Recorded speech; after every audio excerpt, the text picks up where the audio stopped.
And good morning to you at 6:44. We have an eye on education this morning. One sports program is taking over Western New York and bringing students together. We're talking about unified sports, specifically bowling. Section 6 introduced it as one of its sports programs 3 years ago, and it all started with 13 schools. But now the program is expanding. It comes with an inclusive atmosphere tailored towards student athletes who have special needs. It's amazing just to watch everyone be so happy and excited while doing it. Nobody's a pro, but nobody's bad, and we're really helping each other out and supporting each other through the sport that we're learning.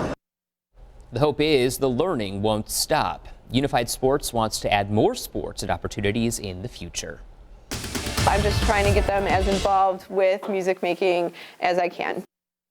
This morning, a local teacher's dream to help her students succeed is on its way to becoming a reality. Her idea is to help make music in the classroom more inclusive. Our 7 Eyewitness News reporter Jeff Slauson is taking us to Niagara Falls High School, showing us who's helping this idea come to fruition. Molly King spends her days doing what she loves, playing music. I always wanted to be a music teacher. But not just any music teacher.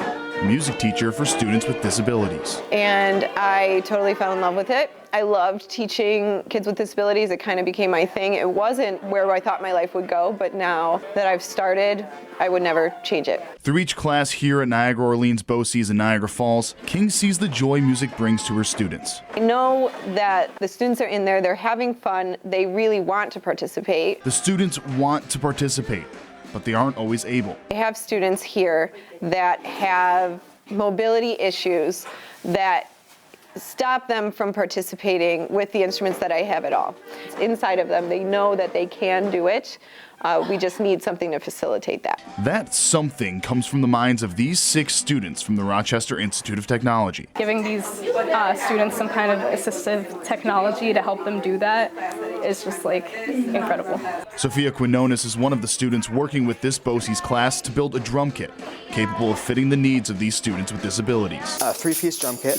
So that's the hi-hat cymbals, the snare drum, and the bass drum. It's their senior design project that's currently in the observation phase. By seeing the students interact with the instruments, the RIT students can get a good idea of how the adaptive drum kit should operate, whether it involves a drumstick, touchpad, or something more complex. Allows students to look at a certain part of a screen and then have the drum react to what they want to play.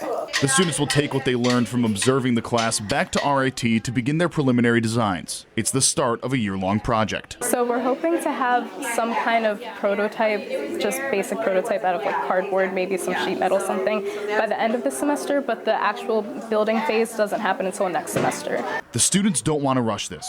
They know how much of an impact this can have if done right. The whole group knows like how influential music can be in a person's life, and just giving students another way to express themselves is really, really great. They're the students that have the most mobility issues, so there's the students that don't really get a chance to participate. So I think when we have this, we're going to probably see something great.